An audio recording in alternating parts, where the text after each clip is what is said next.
जमात और हुर्रियत, ये इनके डीएनए में क्या है ये समझना जरा कठिन है, लेकिन साक्ष्यों के आधार पर लगातार कार्रवाई हुई है और इसका इवैल्यूएशन हर स्तर पर निरंतर हो रहा है। आपको ध्यान होगा कभी कभी संगठन बैन होते थे, व्यक्तियों पर बैन नहीं लगता था, तो वो मुखौटा दूसरा संगठन बना करके उन्हीं गतिविधियों में शामिल हो जाते थे।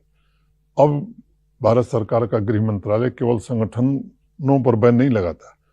व्यक्ति भी चिन्हित कर देता है कि अगर मनोज सिन्हा कोई संगठन बना रहे हैं और मनोज सिन्हा पर बैन लगाओ तो वो संगठन ऑटोमेटिकली फिर एजेंसीज के निगाह में आ जाएगा। तो मुझे लगता है कि गृह मंत्रालय बड़ी पैनी दृष्टि